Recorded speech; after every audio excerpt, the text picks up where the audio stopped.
اور خود سیرت حلبیہ والے نے لکھا کہ اللہ کی عزت و جلال کی قسم احمد مصطفیٰ سے پہلے خود انسانیت کے مفہوم سے ناشناس تھا. انسانیت کے چہرے سے عزت و عصمت کی چادر اتر چکی تھی. ہر کوئی دل بدل تھا، اپنا اپنا خدا لیے بیٹھا تھا. کوئی ماں بہن بیٹی بہو کا کوئی تصور نہ تھا، کوئی عزت و عصمت نہ تھی. عزت و عصمت کی چادر انسانیت کے چہرے سے اتر چکی تھی، توڑ کر پھینک دی گئی تھی. جب رحمت دو جہاں کا ظہور ہوا تو یہ ساری تار، یہ ساری چادریں، یہ سارے تار، یہ ساری نعمتیں اللہ نے انسانیت کو عطا فرما دی.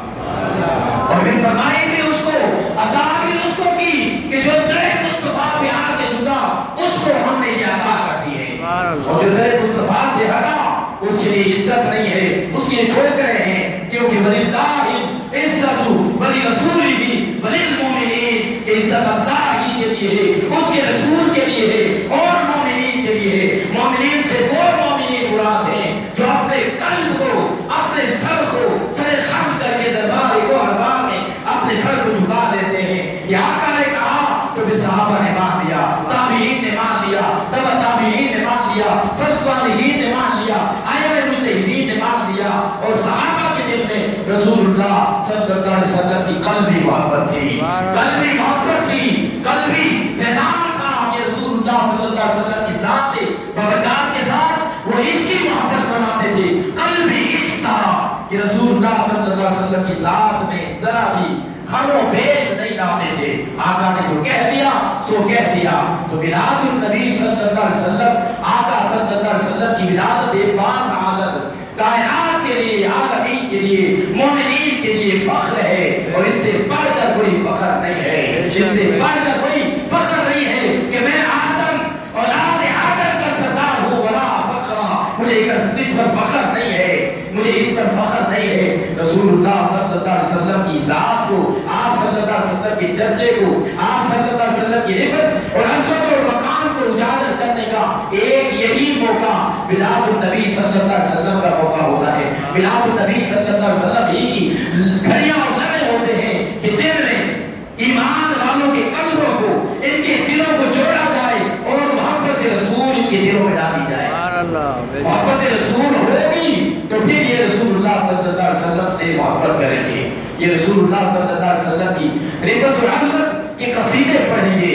اکابرین نے، صحابہ کرام نے، تابعین نے، تبع تابعین نے ان کے اشعار پڑھے، ان کے قصیدے پڑھے تو ایسے ایسے قصیدے اور ایسے ایسے اشعار ملتے ہیں جو آج کے زمانے میں نہیں ہیں، جو آج کے زمانے میں نہیں ہیں. لیکن اکابرین نے محبت کا حق ادا کر دیا، اکابرین نے محبت کا حق ادا کر دیا، صحابہ نے محبت کا حق ادا کر دیا. ہم فی زمانہ عصر حاضر میں رسول اللہ صلی اللہ علیہ وسلم کی ذات کے ساتھ محبت کا کیا تقاضا کر رہے ہیں، محبت کا کیا انداز لے کر آ رہے ہیں کہ جہاں کسی اور کی ہمت و عظمت پر ڈاکہ ڈلے تو کھڑے ہو جائیں، اور جب تحفظ ناموس رسالت کی بات آ جائے تو خاموش ہو جائیں. اور اس سے بڑھ کر میلاد النبی صلی اللہ علیہ وسلم سے بڑھ کر کوئی اور موقع ہو ہی نہیں سکتا. یہی ایک موقع ہوتا ہے کہ تحفظ ناموس رسالت کی بات کی جائے، آقا کی رسالت کی بات کی جائے، رسول محتشم کے ذکر کی بات کی جائے، آقا صلی اللہ علیہ وسلم کی بارگاہ میں گلہائے عقیدت کے نذرانے پیش کیے جائیں اور کفار کے اماموں میں یہود و نصارہ کو، مشرکین کو، دماغ کو، فرانس کو، جہاں جہاں سے آقا کی شان میں گستاخی ہوتی ہے، کرتے ہیں گستاخی، وہاں تک ہم رسول اللہ کی محبت کا پیغام ہو جائیں.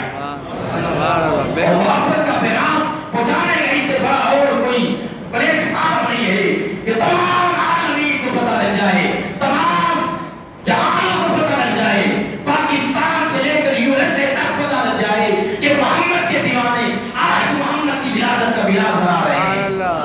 آج محمد کے کلمہ پڑھنے والے تمام عالمین کو بتا رہے ہیں کہ اس دن رسول اللہ آئے ہیں، اس دن آقا صلی اللہ علیہ وسلم تشریف لائے ہیں، اس دن آقا صلی اللہ علیہ وسلم کی ولادت ہوئی ہے.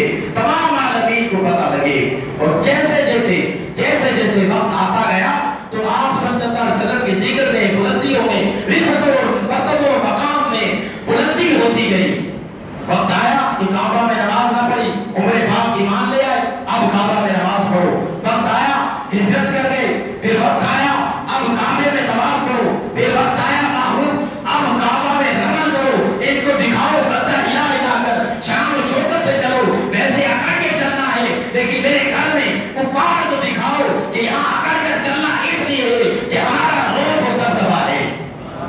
جو بزرگ بیٹھے ہیں انہوں نے کسی زمانے دیکھا ہوگا اور ہماری مسجد میں بھی تھا کہ خطیب خطبے کے وقت ایک لکڑی اگر خطیب کو وہ ڈنڈا دیا تھا کہ اپنے ہاتھ میں لے کر کھڑے ہو کر رسول محتشم کا خطبہ پڑھنا ہے. لوگوں نے کہا امیر المومنین یہ کیا ہے؟ کہا جو جو علاقہ فتح ہوتا جائے وہاں وہاں تحفظ ناموس رسالت اور شریعت مصطفیٰ کا نظام قائم ہوتا جائے.